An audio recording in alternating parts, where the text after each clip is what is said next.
All right. Hello, everybody, and welcome to Geopolitical Trends. So good to be with you here. Very excited to have a great conversation and, of course, answer some of your questions. So let's start with addressing first what we're going to be talking about today. Okay. So we're going to be talking about space. You will think, why on earth is Mr. O is going to be talking about space? Well, there's a lot of aspects to it. So, and the reason why, first of all, I wanted to just give you a heads up. Astrophysics or astronomy in general, one of my hobbies. I'm not a scientist, I'm not a physicist, but I've read enough about space and universe and so forth. Why? Because I'm curious. Curiosity is very, very important. So the way we're gonna do this, guys, just to have some sort of a structure. So we'll talk about the universe, in general term. This is not in physics and all that. It's just in general term. And the question that, because I'm sure you asking the question yourself, what are you doing here? How did you come to be? Where did you come from? And so forth. So those are basic questions that we need to think about. You think outside the box, as we said. So I'll address some of that in general term again. Then we're going to turn into the second part of this discussion. We'll turn into how space is turning, or already has been turning, into a geopolitical competing ground. And what does it mean moving forward? So this is basically what we're going to be addressing today. And we will share some comments with you. Let me first ask one question here, please. Let me know, not a question, but let me know where you are joining me from, what part of the world you are joining me from. So I always like to know part of the countries you are from. So I'm going to read some of you. Okay, Afi, Mahmoud, good to have you from the UK. It's here. So who's William N couldn't join us today, so I hope to see you next time. Oh, Elizabeth is here also. You all know who Elizabeth is, right? Thank you for being here, Elizabeth. Who is Mangma from Memphis, Tennessee? Good to have you. Albak from Canada. Good to have you here as well. So, Tong Tua, I hope I pronounced it correctly, from Australia. Good to have you here. So, and I'm going to be taking a look again as we move forward. So, well, before I launch into all this, I want to say thank you to the members, the supporters for the channel. I truly appreciate your support, because without you, there will be no channel. Let's face it, is the truth, is the reality. But also, I am sure you come to understand that the content I provide for you guys is for the sake of not only understanding, okay? This is not about just sounding intelligence. I care less for that. I care less for titles. And I am sure you guys figured that out by now, how I operate and so forth. So I read a lot of stuff. That's just part of what I do. That's part of when you become in academia and so forth. You have to learn. But the question is not about, I want to sound intelligence, whatever, or you're going to be saying, well, because, Mr. Waralu said so. It's not about that. I care less about all that stuff. What I care the most about, is that once you watch one of my videos, once you listen to a conversation that we have, you are left with more questions that you came in with. In other words, I am not here to impress you. I am here to press upon you to think in terms outside the box. That is the role of what an educator is. And I'm not bragging here. I am a winning educator. So I kind of understand that it is a duty, it is a responsibility. Yes, you have this knowledge, but if you have the knowledge and you just sit on it, what's the point? You almost become like useless for humanity, because that's how I look at it. So in this context, it becomes the question of well, how far we're going to have to how far do I have to go? Because to me, that's what an educator is all about, you know, because I want to answer your curiosity. I want to provide you insights because it's always nice to have a different perspective. So, because you are a curious person, this is one of those topics that today we're going to be talking about. Probably you never asked that question, but today, once we're done with this conversation, you'll probably be looking at the sky up and say to yourself, oh, where did I come from? Because it's a legitimate question to ask. And this is one of the challenges we have in our American system, that education has become transactional. So, and always remember what Horace Grant once said, Horace Mann, rather, once said, be ashamed to die until you have scored or you have won some victory for humanity.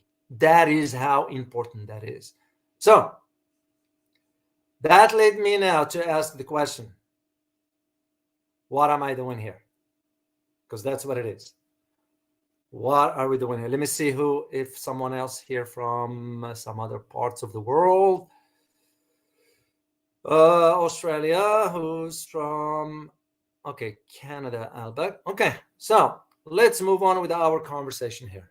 So let's begin. And if we are to talk about the universe, how did it start? And by the way, just to show you, because I want to share something with you here, I'm going to move out of the chair. See what's behind me there?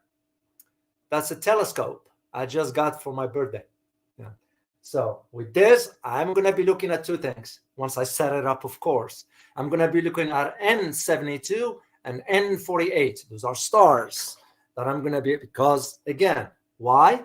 Is the curiosity aspects of it. That is the reason. So and that will lead me to sort of start this conversation with a quote by Louis Bogan. Louis Bogan once said, I quote here, "The initial mystery that attends any journey is how did the traveler reach his starting point in the first place." End of quote. So, and it makes more sense because, like I said, you're going to have to ask yourself, how did we get here? Okay? When you look at the idea of looking, for example, at a deep space, like the picture you are looking at, the Hubble Space Telescope picture that took, what's called the Hubble Deep Field. So what you're looking at probably billions of galaxies. No, not just for you, billions. Okay, and this, by the way, it's just in the what do we call it? In the observable universe. There's some stuff out there beyond our capability of understanding, because our mental capabilities is very limited, no matter how smart you are. Einstein was slightly different than you and I. It's the truth, because he was thinking outside the box. His level of intelligence, IQ, whatever you want to call it, was slightly higher. Yeah. Well, the telescope shows that the 400 billion galaxies in the observable universe. And when you look at a picture like this, because I'm sure, I hope it does to you, because it does it to me. It's kind of will inspire your imagination, will trigger your curiosity to understand your role in this universe. What are you doing here? Is it about just making money, having bank accounts, driving a fancy car, and this and that? Or is it truly understanding what are you here for? What are you doing here? What is your objective? What is your mission? Yeah, those are simple questions when you think about when you look at it in the big scope, of the universe. 400 billion galaxies in the observable universe. And even with this picture, every dark ones, there are maybe another, which are about 10 billion light years away. Yeah. In the simple terms, for those who study physics and understand, it's basically took about 10 billion years for that light to get over here. So once again, this might sound philosophical, whatever, but again, I wanted to just address something slightly different. Yes, we're going to talk about geopolitics because that's what I talk about. But also, you have to understand other dimensions within a bigger picture. And one of them is this: understanding how is all of a sudden space becoming a geopolitical terrain or reign for a competition. But we have to understand the background of it. So when you think about how fast we are moving, okay, in the universe, once again, the big picture. So we are moving around the sun at about 30 kilometers a second. The sun is moving around the galaxy at about 200 kilometers per second. Okay? And those are important to understand because the big question that comes up is, okay, well, how this all started? Yeah.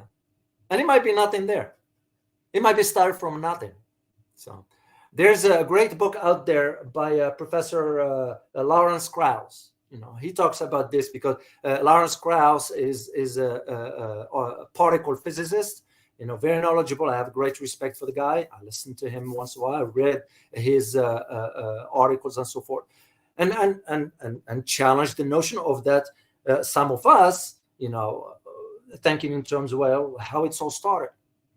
Well, his argument based on science that it must start from nothing. Why is nothing? Because even in an empty space, when you see just void, there is energy involved.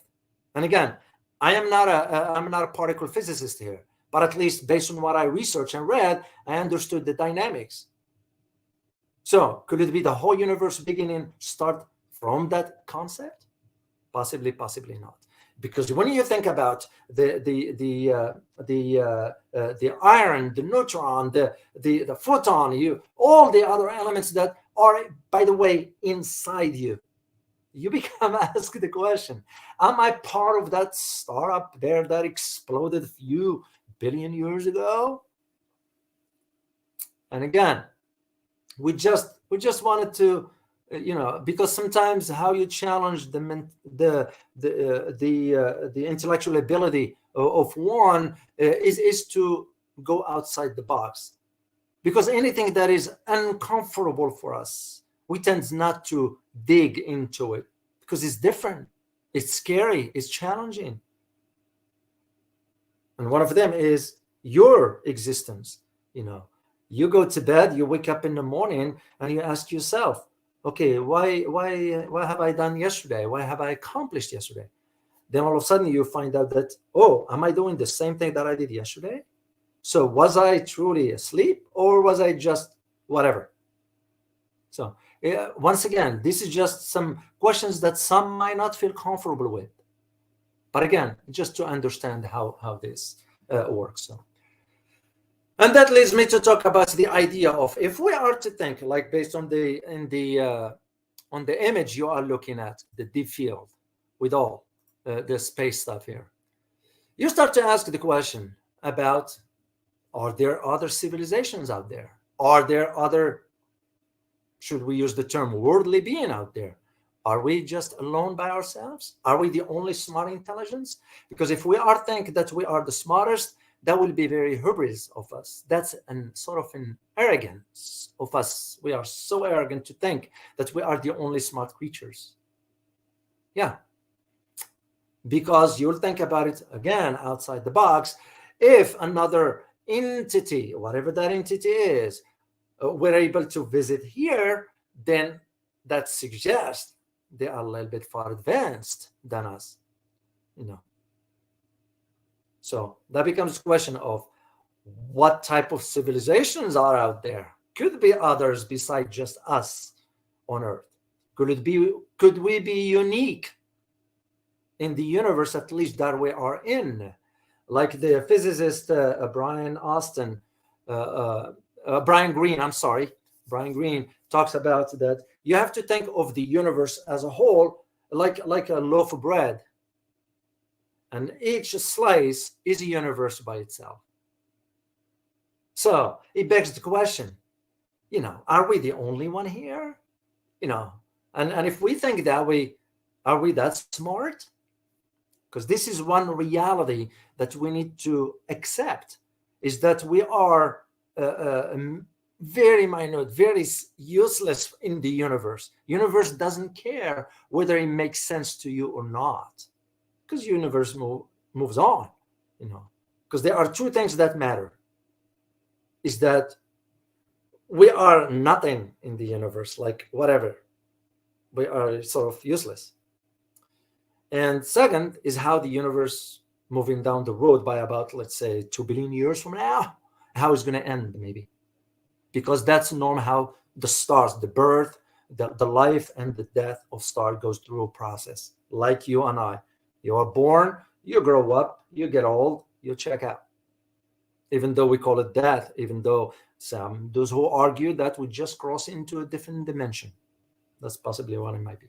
So you talk about the type of civilizations, and this based on study was conducted by a Russian physicist. His name is Kardashev, and he's the one who came up with the scale of it's called the Kardashev scale. For those who might be interested in learning a little bit more about, just Google it and check it out and read up some on his aspects. So well, basically there are three types. Those three types that we could at least understand. So there's type 0 civilization. This civilization, it's like what happened for us here on Earth. If you think about us for the last 100 years, how we moved from horse and buggies to cars to now planes, space, and all this was based on what? On energy. Okay, so energy is at the heart of it. So, and basically in this type 0 civilization is that this civilization will extract energy and a raw material from sort of a crude organic based sources within Earth, like, coal, like oil and so forth. So those are just the basic. And by the way, when the calculation was made as far as which civilization we fall under, we are not even a type 1 civilization. Based on the calculations, we scored about 0.72. Doesn't even makes us type 1 yet. So if we are to think we might become a type 1 civilization, you'll be looking at about 120, 150 years from now. So that's a type 0 civilization.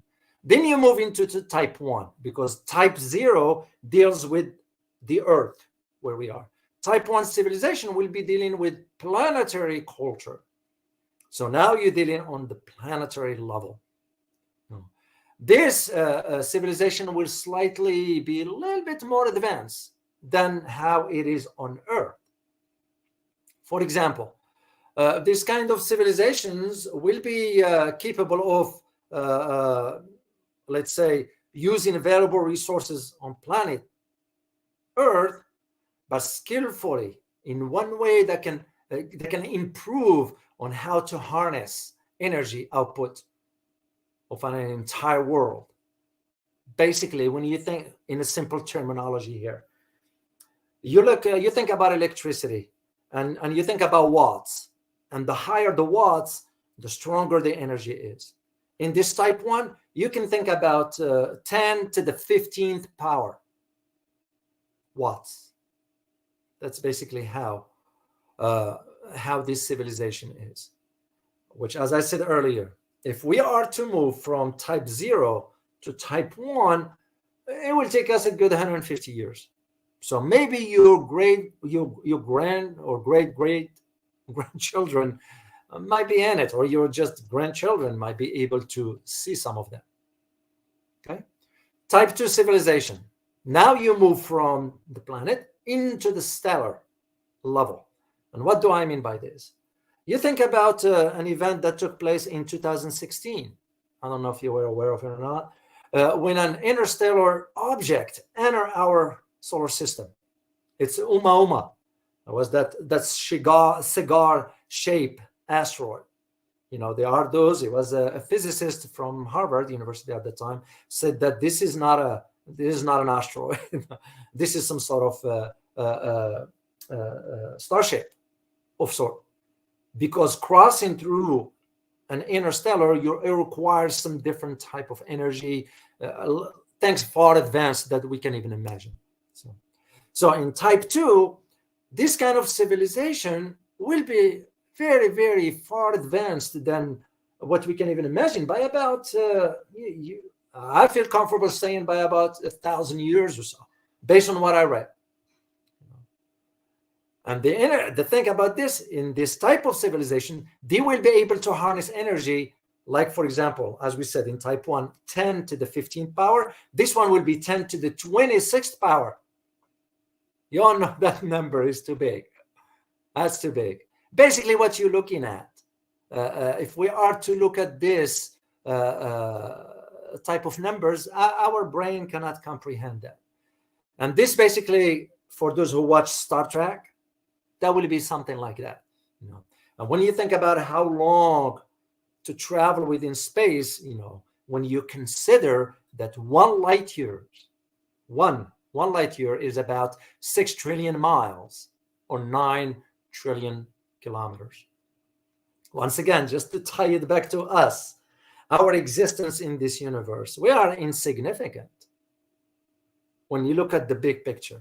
And that's my point of why I wanted to talk to you guys today about. That's why I was very excited and curious and couldn't wait for today to be here so we can talk about, because those are questions that we need to ask. When you wake up in the morning and you start your day, maybe you look up and you say to yourself, why? Am I alone here, or is there something else out there? So, type 3 civilization, and this will move now from planetary, it moved from stellar into galactic. So when you deal with galaxies, you're dealing with a completely different form of energy, different form of some technological advances and the ability, because you are looking at about harnessing energy at about 10 billion times the energy output of type 2. Again, our brain cannot comprehend those numbers. But again, I just want to put this out there for you to start to think, because that's how we learn. And sadly, again, and as an educator, it saddens me to see how our American system of education is become, again, transactional. Students don't, and I teach, and I'm a faculty, I teach, and I do challenge my students because I want to make sure they get something out of their time with me in a classroom that helps them for the future. It's not about regurgitating the information and pass the test and you get a grade B and A and that's it. I care less for that. As a matter of fact, if it were up to me, it would be no test. What a test for?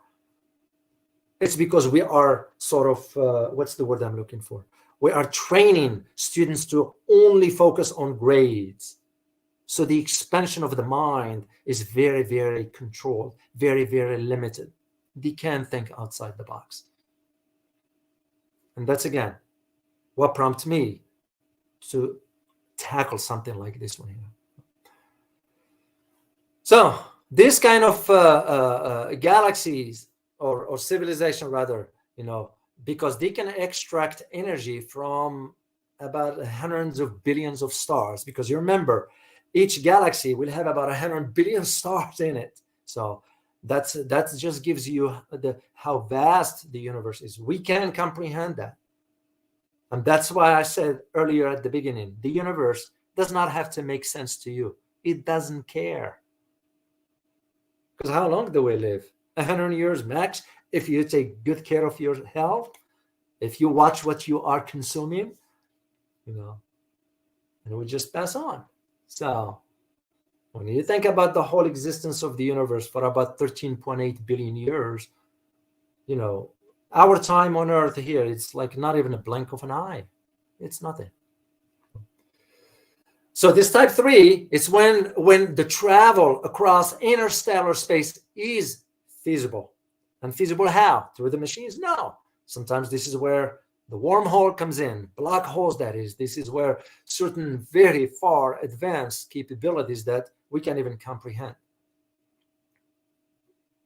That is one. So, now, there are those who say there are other types. two more. Type 4, which is a universal. All I read basically based on the research that I did based on the three type of civilizations. But I looked into the type 4 and type 5. Believe it or not, there's type 5. Those are just beyond what we can comprehend. So I figured I better at least increase my knowledge in these three civilizations to have at least an understanding. So type 4, this one will be intergalactic culture, which means spanning the breadth and the width of the universe. Remember, as I said, the example that Brian Greene gave as to universe like a loaf of bread, and each slice is a universe. Begs the question: if it is, there's the universe as a whole, are we the only one in it? How arrogant of us to be even thinking that. So basically in this civilization 4, the ability there is to be able to cross through the cosmos, far beyond. But to do this, you will require a lot of energy, which basically it will be the power of 1 billion trillion suns to consider. Because when you think about the temperature of the sun, the temperature of the sun based on the calculations is about 10,000 degree Kelvin, or actually 10 million degree Kelvin. And each degree Kelvin is about 1 million degree in our temperature, or 10,000, I'm sorry, 10,000 degrees, our temperature. So you do the math and you say so basically in this kind of civilization, what will you expect? You will expect their capability to have some superhuman proportions, abilities, strength, mental, in their own way. Because there's one thing that they can control there is the space-time. They can maneuver time in space, because time in space is not linear, it's not straight line, it's curvable. Then there's type 5, and type 5 will be multiverse culture. And that's what makes it very, very interesting. This one here, it transcended the universe of origin. Basically, it will be capable, this kind of civilization will be capable of manipulating between multiverses. It goes from one to the next. That's usually how this will work. All right, let me get to my other notes here, and I'm going to check, of course, to see where am I? Yeah. Let me see again, for those who are joining us from some other parts of the world. I'd always like to read what part of, Momo from Gambia. Good to have you. Actually, I will be releasing a video soon about Africa, something that has to do with the Treasury Secretary in Africa. Why is doing? Who else? Let me see here.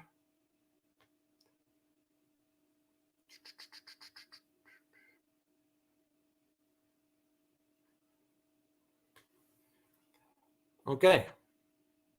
Back to the question. All right, let's move on with this one here. Actually, I need to. Yeah. So, at the screen there.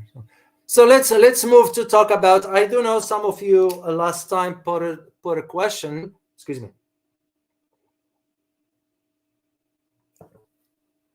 Regarding the why helium is important. Helium-3. So, well, helium-3 is very, very important. This is why, and I'm going to move away now from talking about universe into geopolitics in space. It's very, very important. The reason, I'm sure if you are an American viewer, I'm assuming you are aware of what we call Space Force, which falls under the Air Force.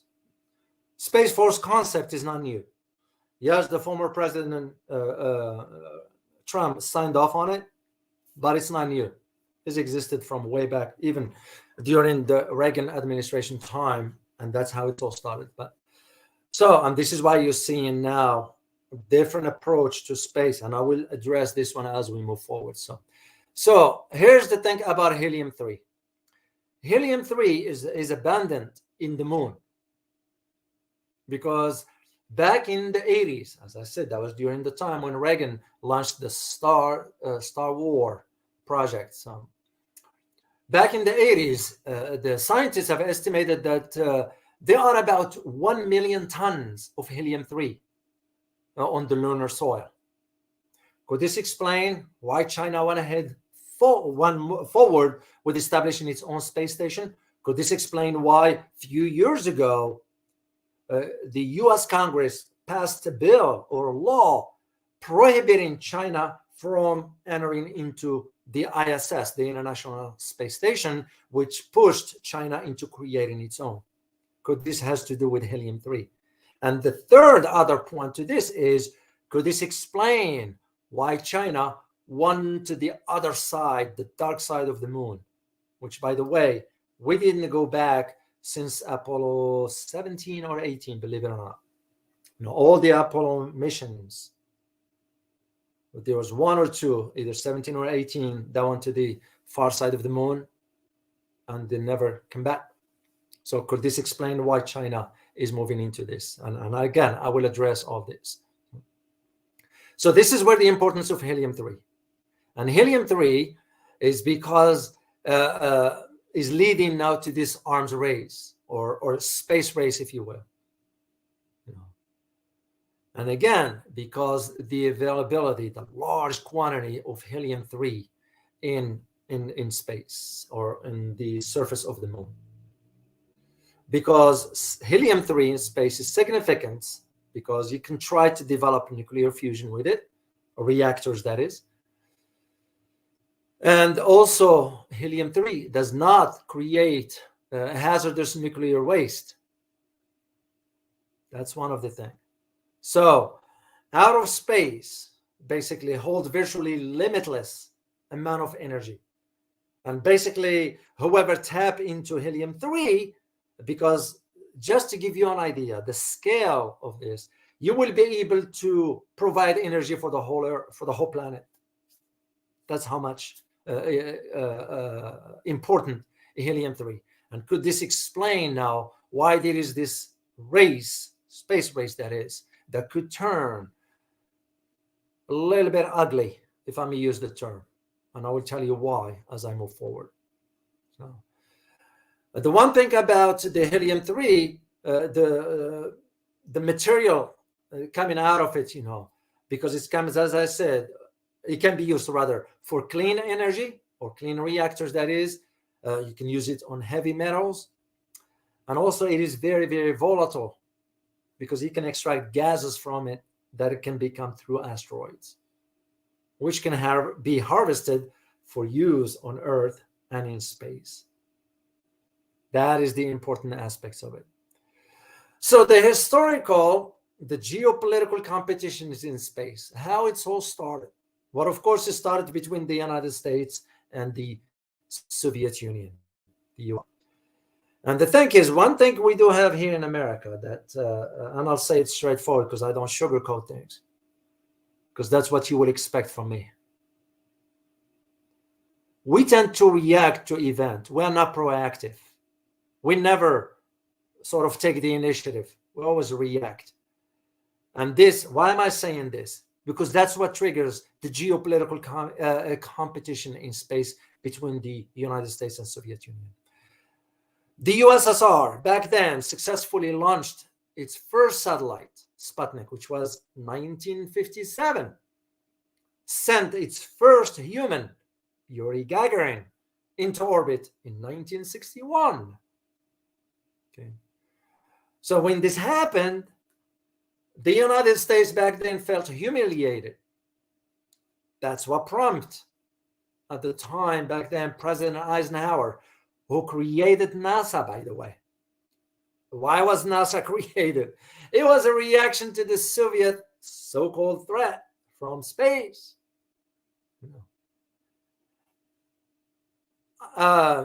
President Eisenhower passed on the torch to President JFK down the road. And if you all remember the famous quote for JFK when he said, and I quote, "No nation which expects to be the leader of other nations can expect to stay behind in the race for space," end of quote. And this is where the United States launched into the so-called the Apollo missions in May 1961 with the initial budget at that time of $531 million between 1960 and 1963. It was very interesting, as I said again, because we tend to react, and we all remember what happened when the first Apollo mission. Well, remember in the sense that some of us weren't even born.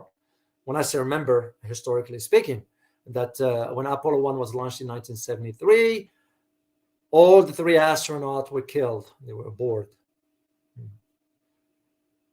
And the history moved forward into this. My point is, we are reacting to space competition by seeing what other countries are doing. Your example is China. So why did China move forward into this? Well, there are 2 reasons.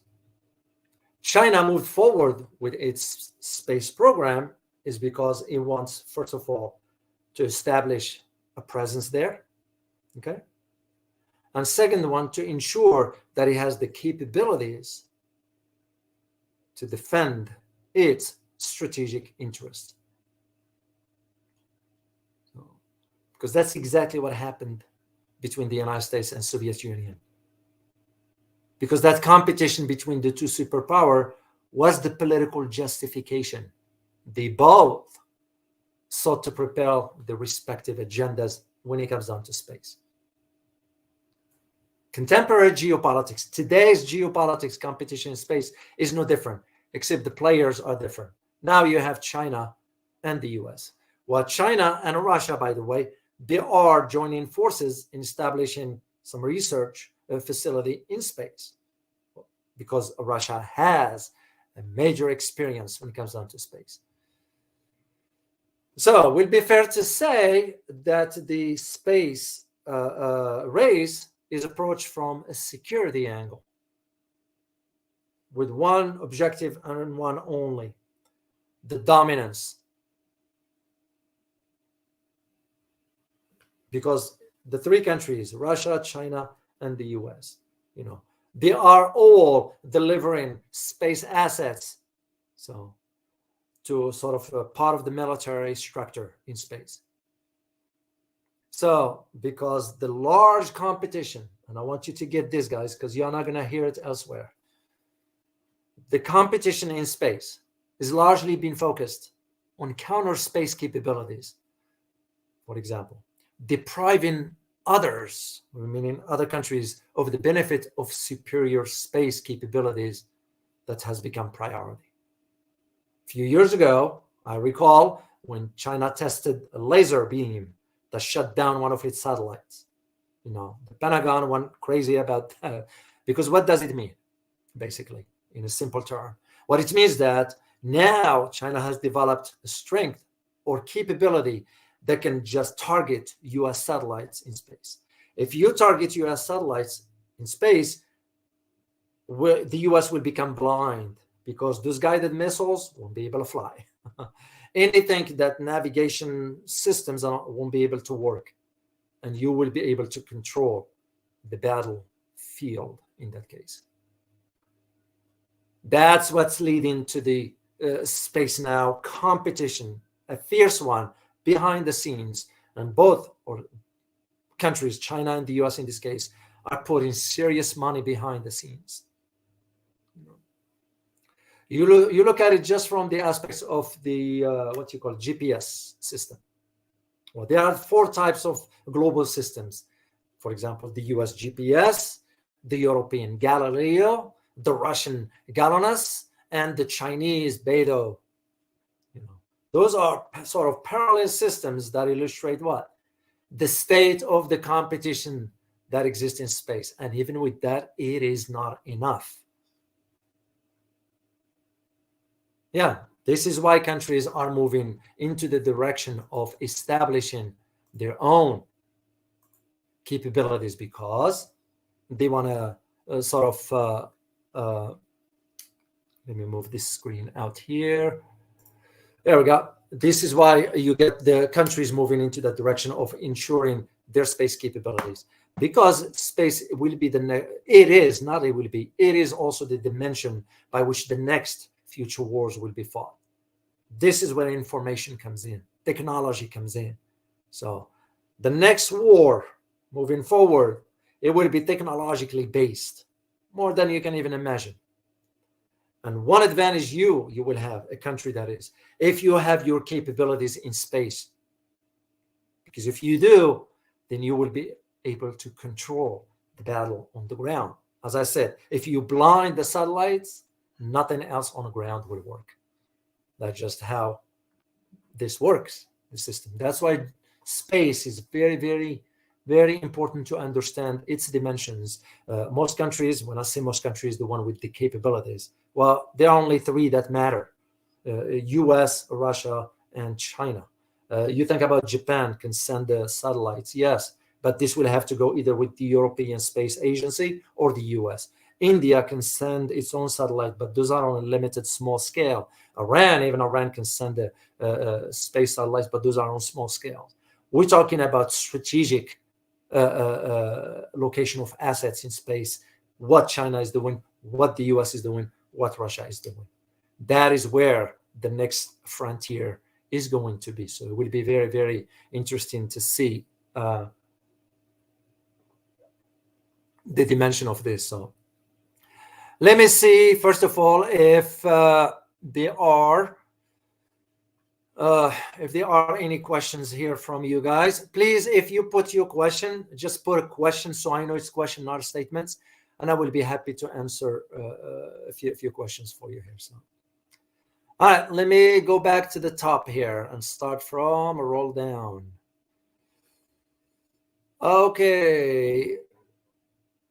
Oh, Casio, Kajiso from South Africa. Good to have you here. We appreciate you being here. So, Gambia, California, Jesus Aguilar. Good to have you here.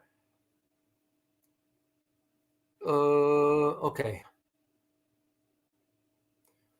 How does... No, I can't answer that one. How does a cappuccino rate on a Kardashev scale? I know you're joking. Well, that's fine. I don't know. That's the answer for that. So, all right, let's see here. NASA studio to make Star Wars movies. I'm sure they will do something. Sunday B1121. Good to have you join me here. So it's always nice to be with you guys. Question from Frisbee. Greetings. Let me show the question here. Greetings, Professor David. What are your views on the global conspiracy to reduce the population of Earth? We know AI will render a lot of us redundant. Yes, there is something going on. I don't know if you got a chance to see the last video released about the World Economic Forum, so you can take a look at that. But yes, there is an aspect going on with that. I do recall back then when the Gate Foundation was working in Africa and in India. It wasn't about providing healthcare. It was about ensuring that the young generations will not make it. That's Bill Gates thinking. So I don't know why somebody will be thinking in these terms. So the depopulation, yes, it is in the works. So they're moving forward that way. So next question. Let me see something here. DS, let me show your question here. DS, good to have you here, Dr. David. Just call me David. I don't like titles. I believe that inside this galaxy, there are billions of Earth-like planets, just like ours. Maybe this is the mystery of death, life everlasting in a multidimensional. That is very good one. And indeed, because the best example I can provide you is, I don't know if any of you have saw the movie Avatar. Well, that one is Alpha Centauri system. Alpha Centauri system. There's Alpha Centauri A and Alpha Centauri B. The avatar was in Alpha Centauri B. So, yes, there are other Earth-like, within our system that exist. The question is for us to reach some. In the case of Alpha Centauri, for us to reach it, it will take us about 75,000 years, which means you have to ensure that the journey from here to there in 75,000 years will have to have all the necessary need for, because you have to be able to have people, you be able to produce humans and space also while you're traveling. And the challenge into all that is what kind of energy you're going to need. And nuclear fusion will be one aspect to do it, but we are not capable of doing that. The proportion, this is why you are seeing, for example, the certain aspects of, you can use the term of spacecrafts. Okay, they have the anti-gravity, they have the capabilities of traversing far distances. We are not in a position to do that as of yet. So, but you're absolutely correct. There are some out there. Let me see the next question. All right, let me see here. Question.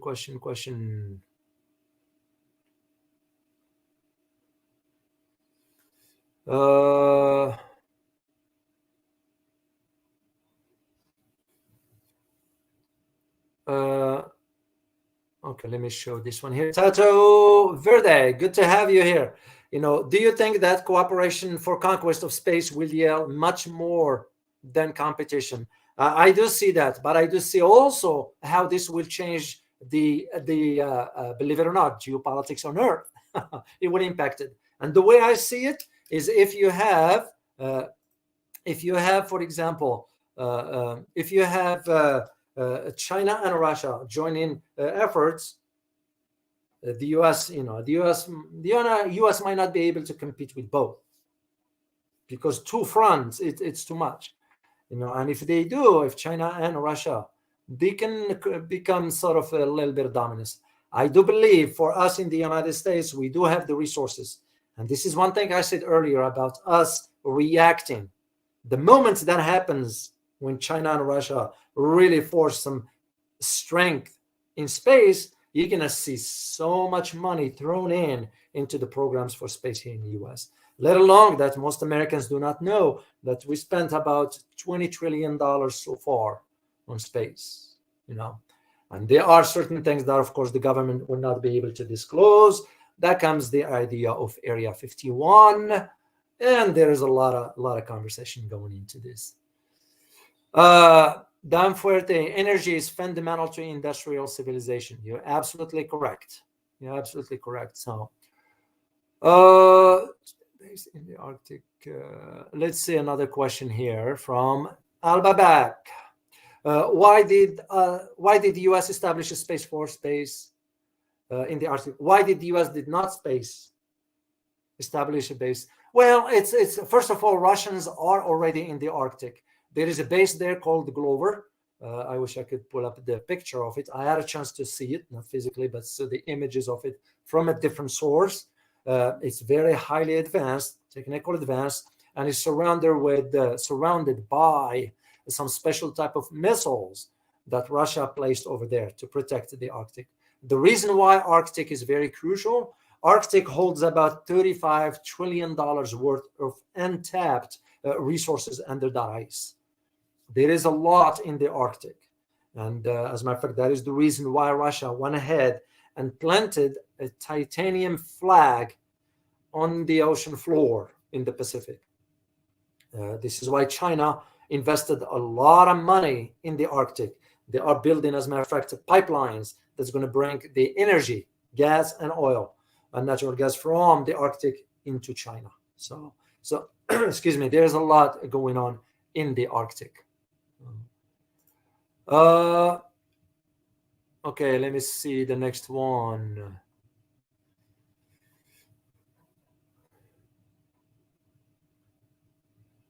Tick imperative, cooperation with Athene. Woo, David, you're right. Space will be important from military perspective. It is. It is, Athene.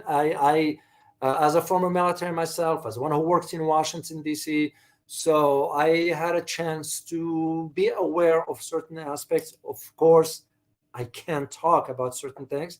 I'm still bound by the law, as you all understand how it is. And it's my responsibility also. Excuse me. Yeah, the idea of the competition, it's going to become very, very fierce, especially because space has a military dimension to it. And take my word for this, whoever controls the space assets from a military perspective controls the battle on the ground. That's why I am convinced future wars moving forward is going to be based on that technological aspect. And one of the key to that is the control of the satellites from outer space. This is why the Pentagon went frantic when China tested the laser that shut down the satellite. And China said that it was an old satellite and they wanted to destroy it. Now, whether is that true or not, I can ascertain that, but my thinking is it wasn't true. It was a test that China wants to see its capability, and they succeeded. So this is why you don't hear much about it. That's why the US didn't say anything about that, because now they know, the United States, understand that if they push too much, China could react that way if provoked. China's not going to just launch that one and go for it. Let's see who is this one here. Let me see next question here.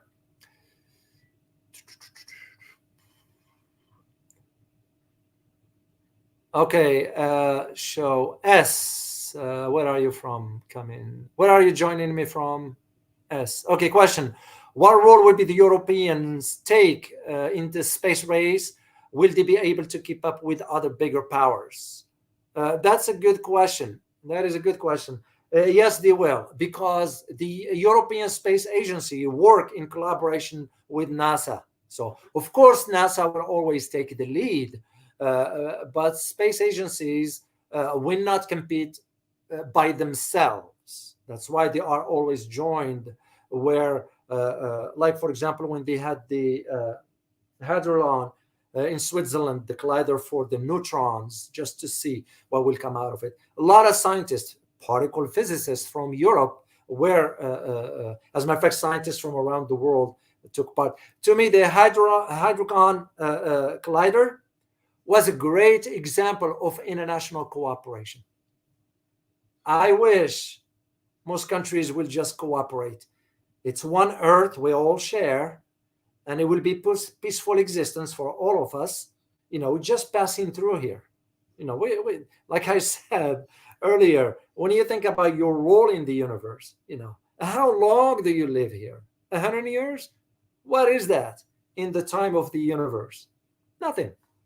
So it would be nice if they can cooperate. But the short answer is no, they can't stand by themselves because they won't be able to do that. All right, next question is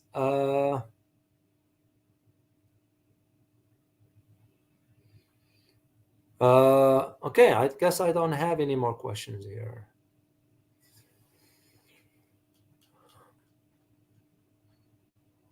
All right, well, if I don't have any, I am gonna sign off here. So before I leave, guys, I want to let you know I'm going to be doing a few changes to this channel here, Geopolitical Trends.